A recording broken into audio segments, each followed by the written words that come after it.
आइए आज के इस विश्लेषण की शुरुआत सीधे 1605 के उस गर्मागर्म राजनीतिक माहौल से करते हैं जिसने मुगल साम्राज्य की नींव हिला दी थी।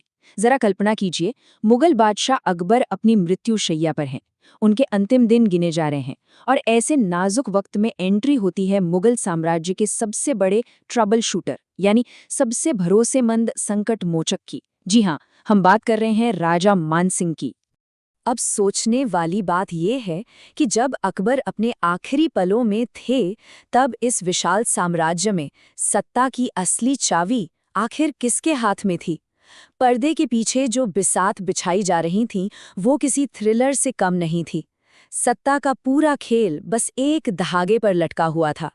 इस पूरी कहानी में जो प्लान बनाया गया था और जो असलियत में हुआ, उसमें जमीन आसमान का फर्क था।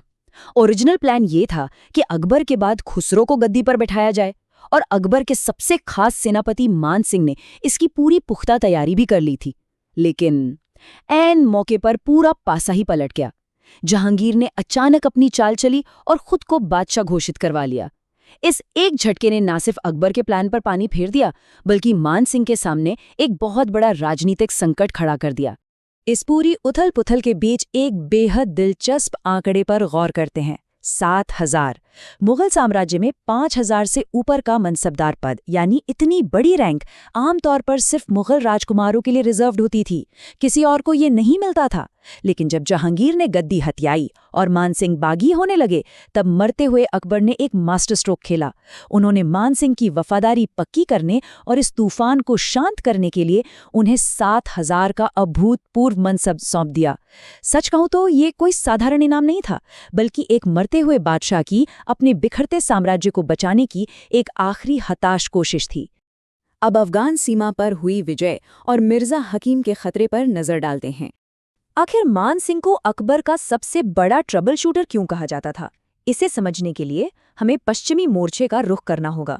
1580 के दशक के आते आते अकबर की नीतियां काफी लिबरल होने लगी थीं, जो बहुत से रूढ़िवादियों की आंखों में खटक रही थीं। इसी बात का फायदा उठाया काबुल में बैठे अकबर के ही सौतेले भाई मिर्जा हकीम ने। उसने खुद को बादशाह घोषित कर दिया। उसकी हिम्मत देखिए। योजना ये थी कि काबुल से सीधे आगरा तक मार्च किया जाए और अकबर को गद्दी से उखाड़ फेंका जाए। ये मुगलों के लिए कोई छोटा मोटा अलर्ट नहीं था, ये एक बहुत बड़ा खतरा था। पर इसी खतरे को हमेशा के लिए खत्म करने के लिए अकबर ने अपने सबसे बड़े प्यादे को आगे किया, मान सिंह।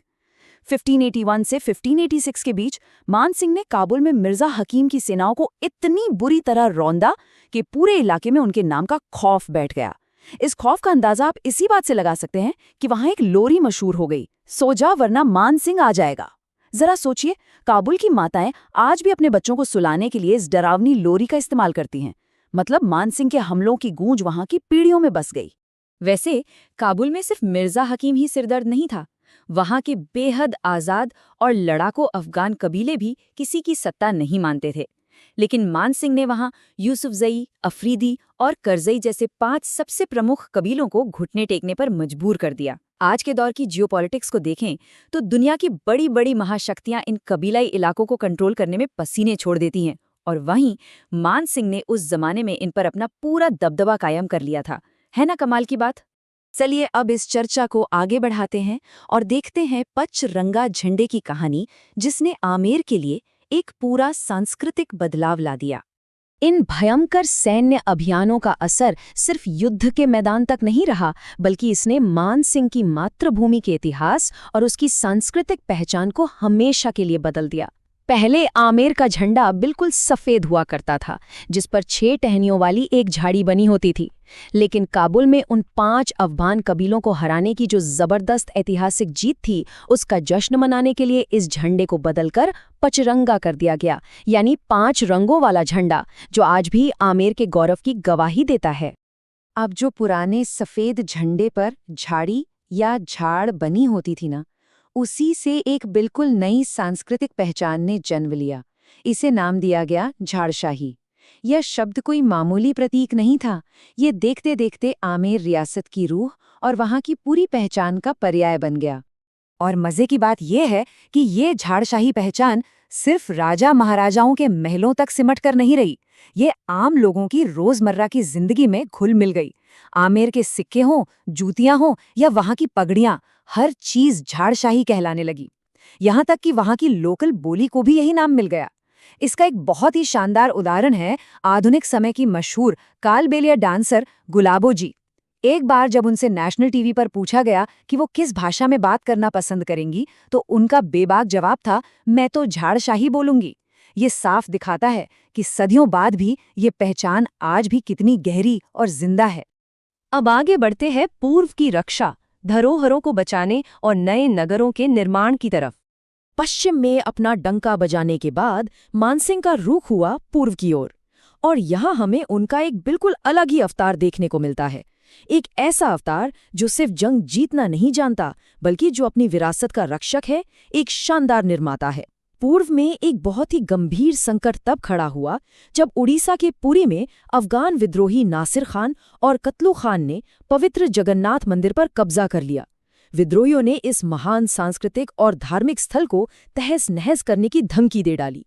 ये एक ऐसा नाजुक मोड़ था जहां सिर्फ सैन्य रणनीति से काम नहीं चलना था, बल्कि अपनी सांस्कृतिक धरोहर को बचाना सबसे बड़ी चुनौती थी। ऐसे मुश्किल वक्त में मान सिंह ने जो त्वरित फैसला लिया वो वाकई बेमिसाल है। उन्होंने अपने बाकी सारे सैन्य अभियानों को साइड में रखा और सबसे पहली प्राथमिकता दी मंदिर को बचाने को। उन्होंने बिना वक्त गवाए नासिर खान और कतलू खान दोनों का काम तमाम कर दिया और जगन्नाथ मंदिर को पूरी तरह से सुरक्षित कर लिया। उनका ये कदम साफ दिखाता है कि उनके लिए सांस्कृतिक धरोहर का सम्मान बाकी किसी भी राजनीतिक जीत से कहीं बढ़कर था। पूर्वी मोर्चे पर रहते हुए मानसिंह ने सिर्फ तलवार नहीं चलाई, बल्कि अपनी प्रशासनिक काबिलियत का भी बेहतरीन नमूना पेश किया। उन्होंने बंगाल में एक बिल्कुल नया शहर बसाया, अकबर नगर, जिसे आज हम राजमहल के नाम से जानते हैं। इसके अलावा बिहार में उन्होंने अपने ही नाम पर मानपुर नाम का शहर भी बसाया। ये शहर आज भी उनके शानदार निर्माण कौशल और उनकी दूरदृष्टि की कहानी कहते हैं। और अब हम पहुंच गए हैं इस कहानी के अंतिम अध्याय पर, मिर्जा राजा की उपाधि से लेकर उनके निर्वासन तक। मान सिंह की बेतहाशा ताकत की ढलने की कहानी को समझने से पहले जरा इस बहुत ही खास उपाधि पर गौर करना जरूरी है।